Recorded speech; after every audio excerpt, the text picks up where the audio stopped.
Well, hey, happy Friday, everybody. This is another edition of Random Streams. I'm in front of my shed, and if you haven't seen the shed video, it's on a different YouTube channel, Eric Keller. I think it's just Eric Keller. You can probably find it. I'm very proud of the sheds. I won't get into it, but I thought a change of pace, change of view would be better.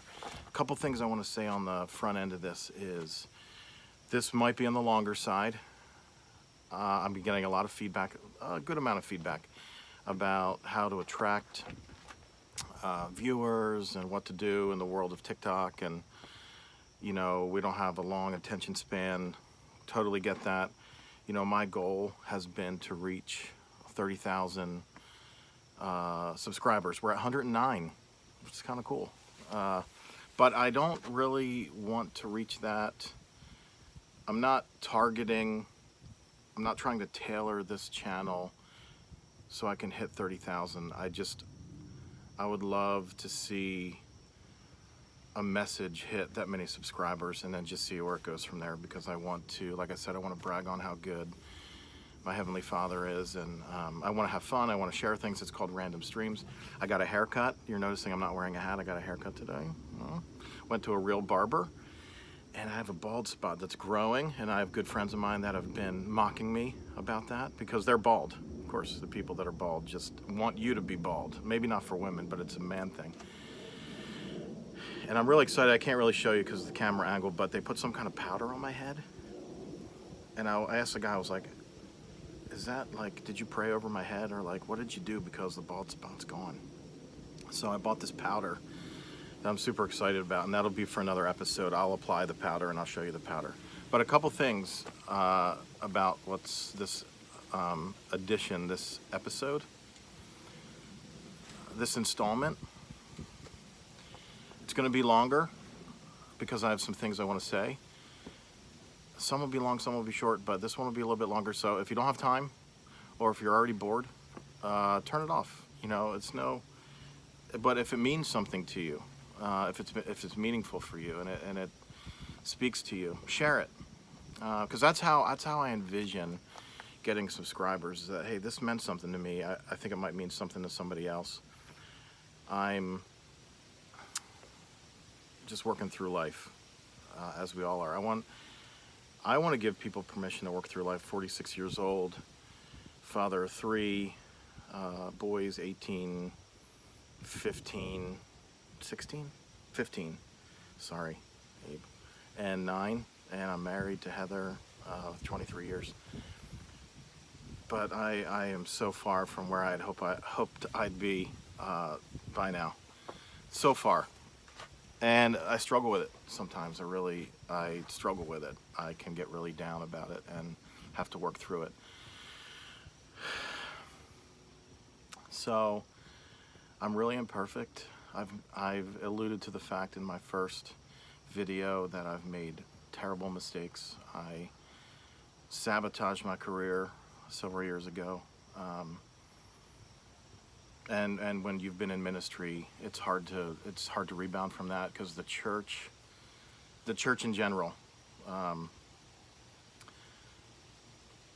the American church doesn't restore well. We don't restore well.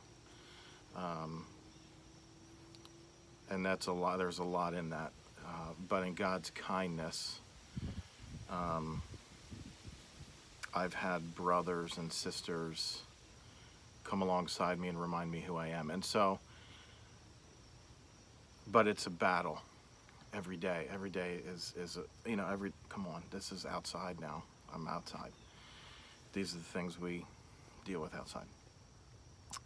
But every day can be a struggle. Like, where are you going to land every day? Are you going to allow yourself to be down, or are you going to just remind yourself who you really are, the destiny that you have, and that you're a son to a loving Father, and that He's got incredible plans for your life, and He's really wild about me.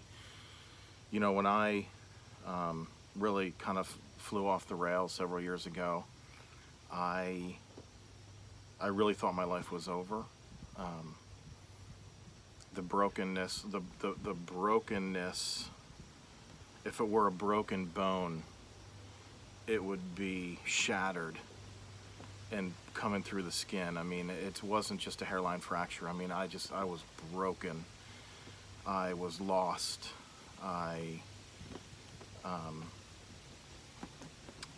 There's a lot there. I was really lost.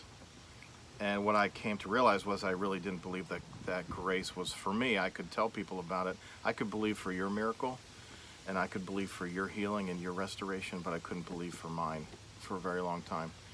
I had a really good conversation with a good friend from California, Marcus, this week, where we talked about brokenness. And I wanted to just share a couple things with you that I hope help, because I'm really broken. I see things in me I'm concerned about. I have the fear. I still live with the fear of man. I'll give you a quick example. I spoke at an event a couple weeks ago in Lancaster, and there was enormous power in that event because it's really Lancaster represents a place where I made some really terrible mistakes, and my life got completely derailed. And then being back there and being invited to share a few things about what I'm learning about the Lord, it was overwhelming for me, overwhelming.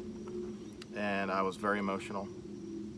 And I did something I'd never done before. I had a complete breakdown. I can't even describe. Those of you that were there, you know it was rough.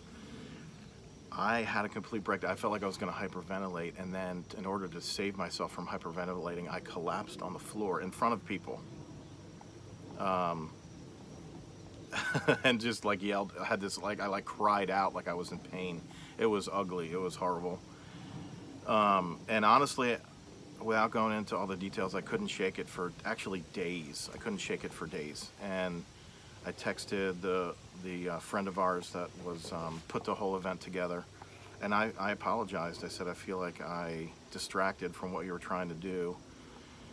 I couldn't shake it. I was like haunted by that. But when I evaluated that, I was like, it wasn't for show.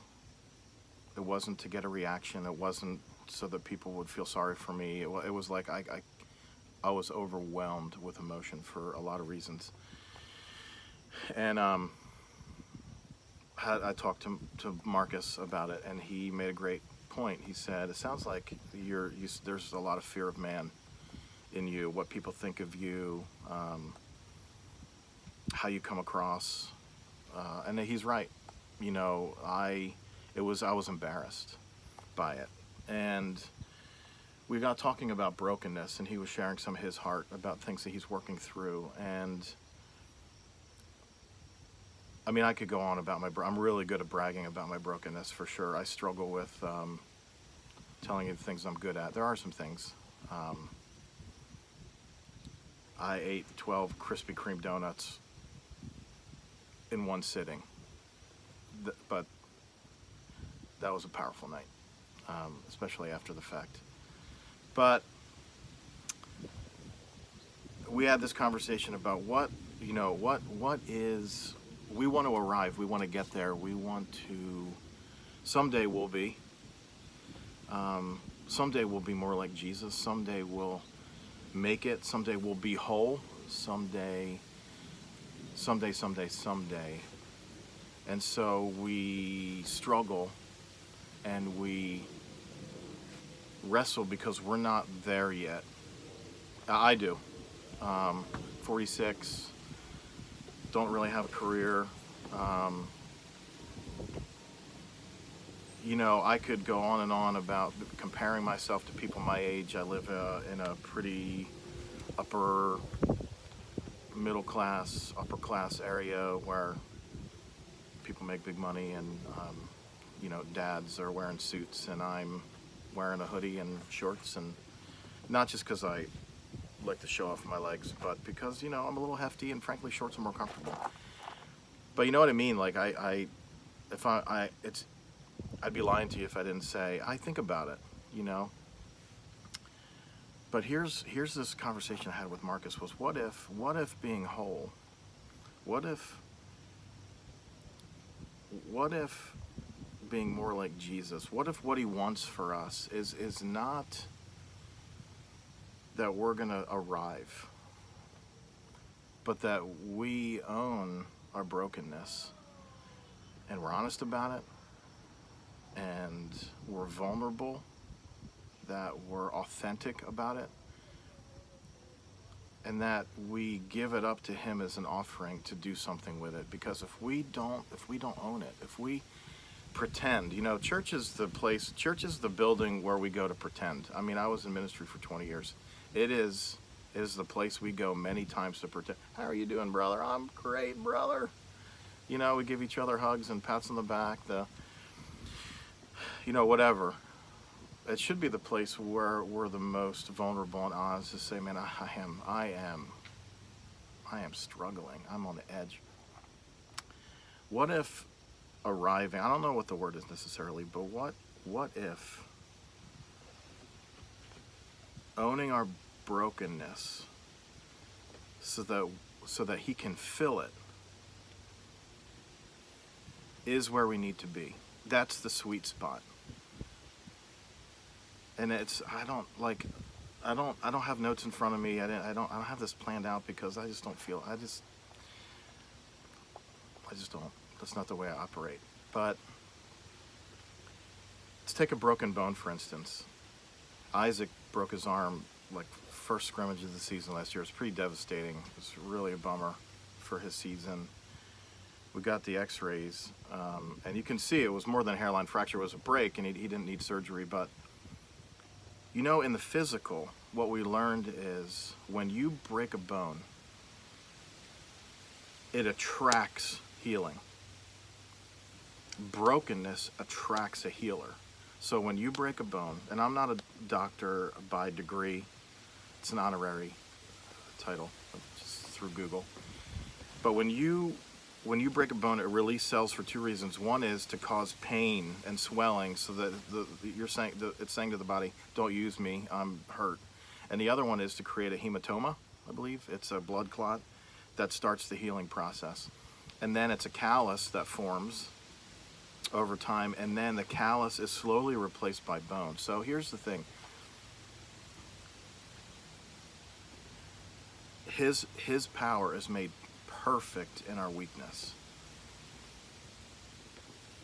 And we have no chance to get where we want to be without saying, this is really who I am. This is really what I struggle with. I'm a hot mess. And by the way, it's windy, but I need you. Father, I need you to fill me. Who, like I've said this before, who am I that I'm even posting? For years, I didn't think I'd have a voice again. I didn't care to have a voice, but I know what he's done for me. 7 years ago, almost to the month, I had hoped to not really be around anymore. I had hoped for that. I hoped in God's kindness he might rescue me from this earth. And then 7 years later, I really am possessed with hope. I have difficult days. I have really difficult days. I really struggle. I struggle with some depression. Sometimes I just want to sleep away my problems. Many of you that know me see me, and I try, I'm fun, and I try to make people laugh, and I love humor. But this is the real me. The real me is really broken, and I know it. And I need my Heavenly Father, because what I've recognized is a Heavenly Father is attracted to the brokenness in a son and in a daughter. And in my weakness, he's strong. He fills the cracks in. And with a broken bone, that callus slowly over time is replaced with bone, and it heals strong, as strong as, at least as it was. And many times, not all the time, if you were to take an x-ray, you'd see that it's you'd see it on an x-ray. I carry, it's my wife, my kids, people that know me best, they still see the scars. But what my hope is that they see a stronger me, because he's filled the cracks in. The same spirit that raised Jesus from the dead lives in me. I don't always live that way. And the same spirit that raised Jesus from the dead lives in you when you know him. I mean to tell you, we could park on that for a lifetime. If we understood that, you know what I'm saying? If we understood that, what couldn't we do? What couldn't we achieve? What couldn't we understand? What couldn't we be healed from? So I want to give you permission, and it's not mine to give, but I want to encourage you. Brokenness it's okay. Invite him into it, because he's attracted to it already. He wants it. He wants in. And your weakness, he wants to make himself famous. That's why I'm doing this random streams, because I want what the devil meant to destroy. I really want to brag on how good God is. I'm so full of hope. Same spirit. Anyway, that's Heather's thing. She sings. Be encouraged today. If this has encouraged you, share it. If it has encouraged you, don't hit the thumbs down, because that just hurts my feelings. I'm a people pleaser, and I have the fear man. So there's a lot there. I might have part 2 of this. I don't know. I think there'll be maybe part 2, but I'm going to try to post at least once a week. Maybe do some fun stuff. Tomorrow's the first day of hunting season, by the way. I might do a hunting video. So anyway, be encouraged. And thanks for watching. I appreciate you. Encourage friends to subscribe. Let's just do it organically and see where we go. Have a great weekend.